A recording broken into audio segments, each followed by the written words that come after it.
Hello and welcome to Relationships and Astrology, and I'm Margaret Gray in Dublin. And I'm Armand Diaz in New York.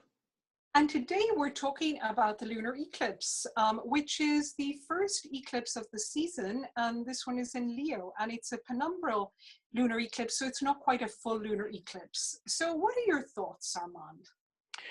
Well, we've had a pretty busy week leading up to it, from the Aquarius new moon through the Taurus first quarter moon. We had the Jupiter station coming beforehand, and we have the sun pretty much trine to Jupiter, which is a very expansive planet. Jupiter's very strong right now that he's retrograding, I feel that this is a buoyant, perhaps fun, playful, creative energy, and also one where there may be a little bit of ego inflation.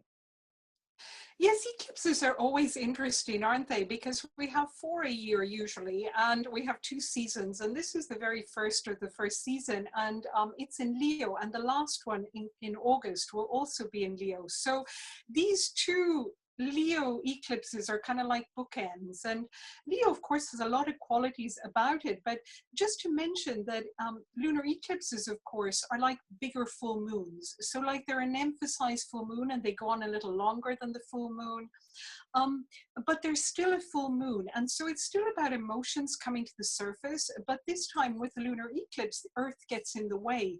So I often imagine it that it's like from our unconscious all these emotions come up, and with the full moon we kind of can feel them, we can get a sense of them, but when there's an eclipse it's like earth blocks kind of some of our awareness, so it's almost like knowing they're there but not quite being able to grasp them in the same way.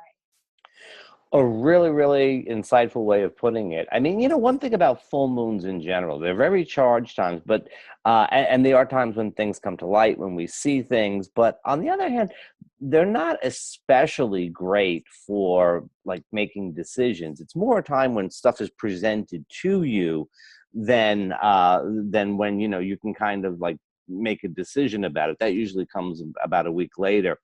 You see the results of things. And I think that you're right. With the eclipse, somehow or another, it's not like you're not getting the whole story, but maybe perhaps you're not putting it together, you're not seeing it as much, and that can lead to even more reactivity. Yes, and there's always this need to integrate two sides. So there's always two energies, the sun energy, which in this case in Aquarius, and the moon energy, which is in Leo, which are really kind of, they're polarities. So we're trying to integrate that sense of kind of being an individual with that sense of taking a wider view of things and what's going on in the collective.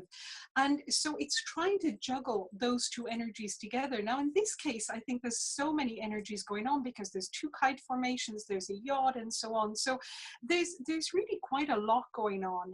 But I was trying to think of what the kind of core themes are, how this would apply to relationships. I mean, what's your sense of what the main themes are for this lunar eclipse?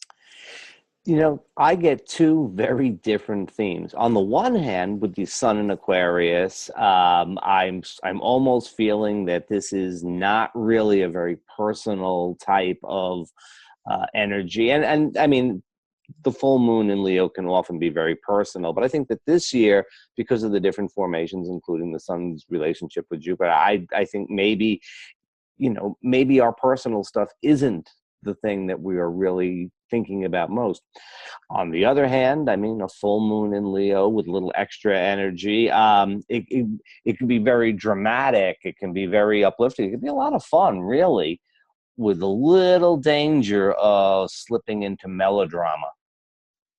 True, and it is very playful. It's also, if we think of Leo, the kind of courage of Leo, the playfulness, the generosity of Leo, it's really about big-heartedness. So there's really that emphasis on the heart and doing things which are heartfelt, with loved ones, and whatever the activity is. So, however, the thing with sometimes with Moon in Leo, I think that there could be a risk of trying to avoid anything that's a little unpleasant because it kind of wants to play like fire signs, so just to be careful of that. And with Maybe.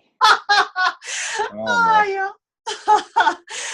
And, there's that pull, as you said, with the Aquarius sun, that's really to kind of also move out of oneself and really get a sense of the bigger picture.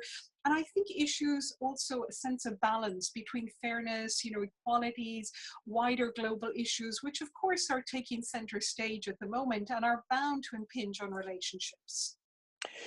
Yeah, I think that those are important themes to keep in mind. Also too, I mean, the moon is in a really nice relationship with both Saturn and Uranus.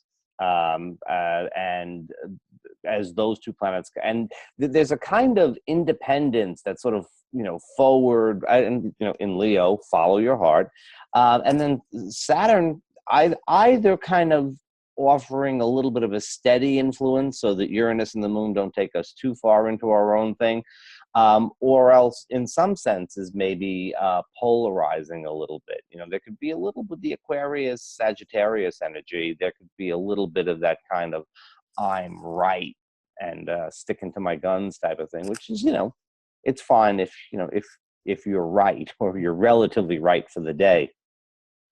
So true. And I think, one way to kind of resolve some of those dilemmas is just to keep going back to the theme of being of service. That's kind of an ongoing theme. And I think if we keep that in mind, then it kind of again brings us into that bigger picture. And I think another thing that's worth considering with this lunar eclipse, and that may come to the surface for couples, is really what is the bigger picture? What's the purpose of the relationship? Because of course we're with somebody because we love them, we enjoy being with them, but also we're with them because there is a higher purpose or a greater purpose to our relationship.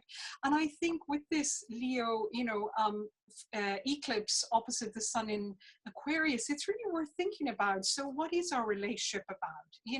What even if it's a friendship rather than a love relationship, what's its greater purpose? What is it contributing to the collective? I think that might be a good question to ask. Indeed. And when it comes to service, the high energy, fiery Leo is very prominent on Thursday and Friday, but the weekend, the moon is going to go into Virgo, and that is going to be a little still high energy, but it's going to shift the focus a little bit. Maybe it's easier to sort of see that service orientation.